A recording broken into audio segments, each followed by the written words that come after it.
Hello guys, it's Melissa and welcome to another video. It's been a little while since I've done a voiceover. Just some things have been happening, but I am so glad to be back and building again. And in typical sort of Maddie style, I thought let's just do a kind of quick small build to ease myself back in. And I ended up doing this really complicated structure that you can see here that definitely did not take about an hour, which is what I was kind of planning. It took a lot longer than that. So yeah, the idea that I had, which you can see in this video and I like to think worked pretty well, is a kind of spellcaster slash paranormal investigator house. Well, initially I was thinking cottage, but maybe it's a little bit big to be considered a cottage. But yeah, I guess my inspiration for this is the fact that with the new Paranormal stuff pack, which is of course the most recent stuff pack to be released for The Sims 4, if you want to kind of dabble in the paranormal and do the sort of seances and stuff, you actually have a little bit of a head start if you are a spellcaster, which is of course the kind of magical life state that came with Realm of Magic. So there's a little bit of synergy between the two. So yeah, I thought it would be a bit interesting to combine the two sort of styles of those packs, the paranormal and the spellcaster. And I guess this is kind of a home for a witch slash sort of female spellcaster who is also super interested in the paranormal. And she also has a daughter as well, who I imagine is kind of child age. So yeah, it's quite a big house for them. But yeah, because I wanted to do this kind of like mystical, magical style of it, I decided to go very sort of experimental with lots of kind of bump outs and unusual shapes, shall we say. So it's not it's pretty far from just a box. It's got quite a complex shape, and as I was building this I was thinking, what am I actually doing? Because the aspect of building that I hate more than anything else is roofing. I'm really bad at roofing anyway, even when I have like a super simple structure. So as you can see, the roofing took a very long time, and actually I would say, at a guess, the exterior took just as long as the interior, because I was just sort of playing around with different kind of roofing types. But what I did end up with, I was really happy. I decided to go with the kind of curved style, which I don't usually use, but I thought worked pretty well for the sort of spellcaster idea that I was going for. But yeah, as someone who doesn't like roofing, this was a humongous challenge, a little bit of a learning curve as well, but we did get that in the end. And then the other thing I don't really like is landscaping, but I decided to kind of do this kind of foresty vibe. So definitely a very challenging build, but I really liked it, and the end result was kind of exactly what I was going for. I haven't really built a Realm of Magic themed house before, so I haven't used a lot of the stuff like the windows and doors, and they are beautiful. Like, I love the kind of stained glass style of the windows and doors, so I used a lot of those and I was super happy with the outcome.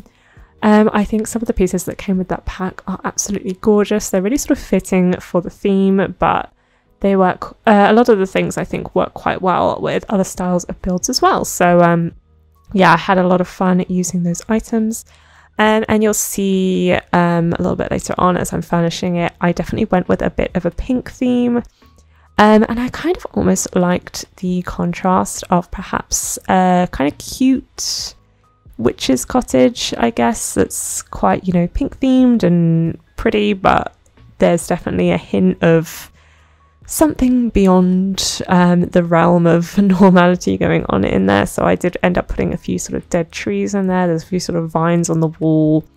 I hope that kind of was clear. You know, like, it's sort of a really cute, pretty house, but there's definitely a dark side. There's sort of hints of that outside. So yeah, I hope that kind of came across. But yeah, again, I really liked it. I really like that kind of brick surface that I was putting on the walls, and sometimes I find it just looks a bit strange if you use the same wallpaper in everything, so I did choose to sort of change up the colours a little bit.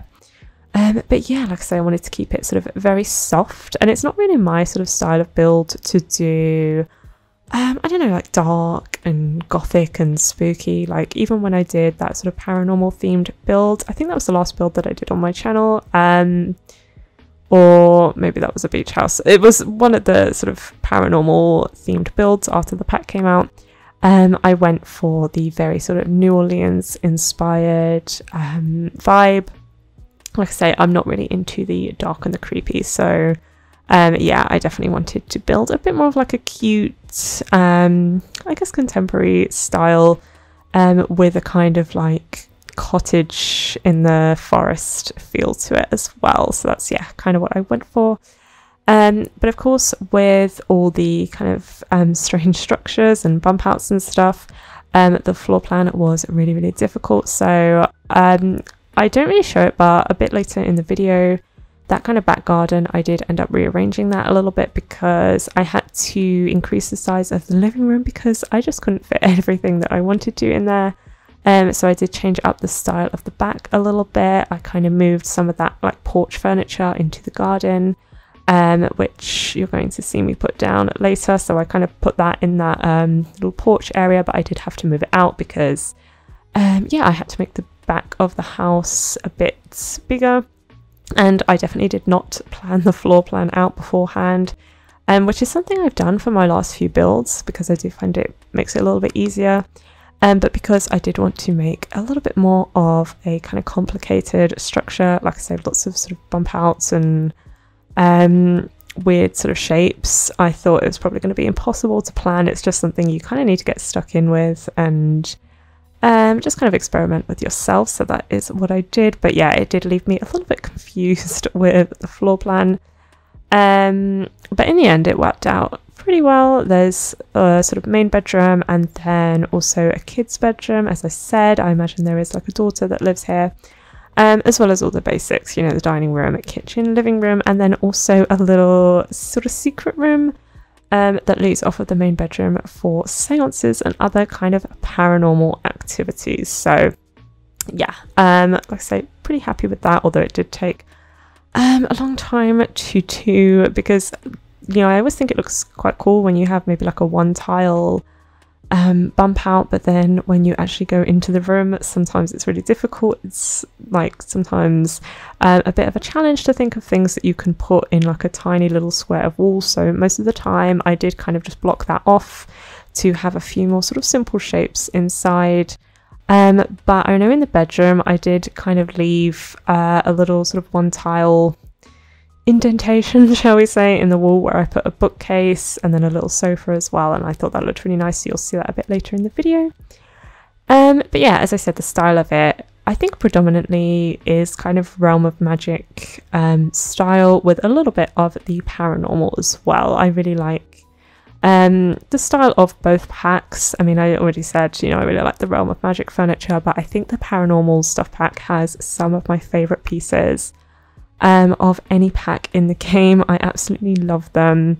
I love using them, and I mentioned them in my sort of paranormal New Orleans inspired build video that I would be using those pieces basically for the rest of time that I am building, because yeah, they're so pretty, and I think they come in like some really nice swatches that you could definitely use for all kinds of builds. So yeah, that's kind of what I was going for. So yeah, I'm really liking the paranormal pack. I haven't actually played through it yet. I started to with like a new family, but I'm currently playing another family, and I'm on generation, I'm actually on generation 4 now. Generation 4 is kind of children, and I didn't really want to stop playing them. So one of the children, she is going to become a paranormal investigator when she grows up. She's also going to be a mermaid as well, so I think that's going to be a really interesting mix. I haven't played with either sort of characters, a paranormal investigator or a mermaid, so I'm going to kind of combine the two and see how that works. So I'm going to kind of convert her room, because she's a child at the moment. When she ages up into a teen, I'm going to convert up her room in the sort of paranormal style, add a little seance table. I think that'd be really cute, so I'd love to play through that. but I don't think I'm going to change the lot type of my family home to a haunted home because I don't think I'm quite ready to explore that yet, and I don't think I really want to subject the rest of my family to ghosts every single night. So I might just stick to the seances for now, and also Gidry as well. I'm really looking forward to getting to know him, if you know what I mean. So yeah, I am liking the look of the pack so far. The little bit of sort of seance gameplay that I've done is it's really fun, and I've really enjoyed it. And oh yes, you could just see there the little bookcase that I put in that little nook in the wall with the sofa. I did plan to put the fireplace directly opposite. I thought that would be really cute, but there was a door there and I definitely couldn't move the door, so yeah, I just had to kind of leave it how it is. I did actually playtest this before I put it on the gallery. My origin ID is always in the description, Maddie J1996, and you can download this build on the gallery. And I did playtest it before I sort of put it up, so you can see I like to put sort of plants in front of the mirror, but this one unfortunately my sim couldn't reach the mirror, so I did sort of rearrange some things at the end, which you can see at the screenshots that are at the end of this video. But yeah, I did want to just sort of play test it to make sure everything works, because I did do some kind of weird placements. I didn't actually test the bookcase. I have a feeling that doesn't work, but I wanted to keep that as it is because I really like the sort of putting the sofa in front of the bookcase, which is actually something that I learned from Simlessy. She is my favourite Sims 4 builder. She does that quite a bit. So yeah, I really like that, and I definitely took inspiration from there. And actually my original plan, because again, as I said, the sort of floor plan was quite complicated. Some of the rooms perhaps weren't as big as I kind of wanted them to be. My plan was that this room, you can see here, was going to be a kind of walk-in wardrobe to the bedroom. But I kind of forgot about that as I was downloading, as I was sort of decorating the bedroom. And I kind of was able just to fit everything in that bedroom. I didn't think I would. I didn't think I'd have sort of a space for a wardrobe, but I did. So yeah, I didn't really need that kind of walk-in wardrobe, so I decided to make it a seance room. And I definitely think when it comes to sort of seance tables and the paranormal, it just makes sense to kind of have a room especially for that, rather than just sort of having it, I don't know, at the end of the bed or something like that. It just feels like it needs its own little paranormal room. So that's all that is, and I really like it. Kind of just sort of comes off the bedroom, so there's a little archway that leads into it, like those really, really gorgeous paranormal curtains. You can sort of go through those, and then there's almost like a secret seance room. So yeah, I really liked that idea. And then yeah, like I said, I'm just sort of starting up here, and this is the child's bedroom. I did put a little creative table, but I don't necessarily have anything in mind in terms of whether that child would sort of follow their parents' footsteps to become either a spellcaster or a paranormal investigator. Maybe they'll do something a little bit different, I don't know. But again, I did want to sort of keep that pink princess theme. And then also just to let you know, if you do download this, for the sort of spellcaster side, there is, if you saw, there is a little cauldron in the garden for your Sims to use. So yeah, I have played one Sim as a spellcaster before. It's quite interesting. I think The Sims 4 does that kind of levels system really well. You got it with sort of Get Famous and also vampires as well. So the more you experiment, you can kind of do duels, and you can learn new spells, and I found it very useful to have the spells where you could instantly make something clean and repair it. That was very, very useful, and I kind of miss that in my own family. I wish I had that. It's actually like comes with some cool like interactions as well, because my Sim that was a spellcaster, he sort of fixed a toilet while his mum was in the room, and she was shocked, and she was like, oh, is that magic? So yeah, I thought that was quite funny. But yeah, I think spellcasting can be very, very useful, especially if you kind of go down that practical route.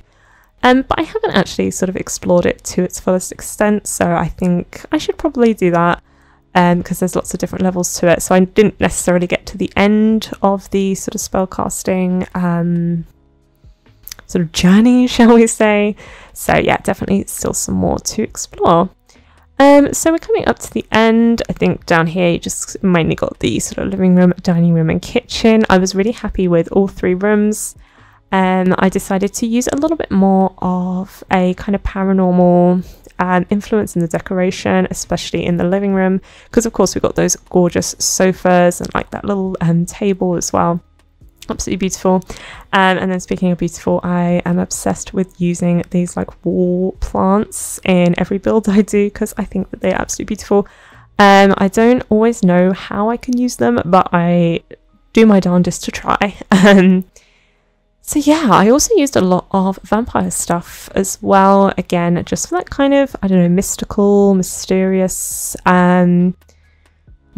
Again, like very sort of cute and pink with a little touch of mystery and magic, shall we say. Yeah, that's definitely what I was going through with this build, and I like to think it worked. Yeah, I was pretty happy with it. So I hope you like this build. If you do, as I say, it is actually available to download on the gallery. Like I say, I playtested it. It's completely custom content free. And I had a lot of fun with it. It took me a lot of time to do, but I was very happy with the end result. And yeah, don't forget, if you like this video, to give it a like and subscribe to my channel. You can also leave me down a comment below if you have any kind of suggestions or feedback, because sometimes I do sort of struggle to think of builds that I want to do. So yeah, definitely if you have any ideas, let me know. So yeah, we're just coming onto the screenshots now. I hope you enjoyed, and yeah, I will see you in the next one. Bye.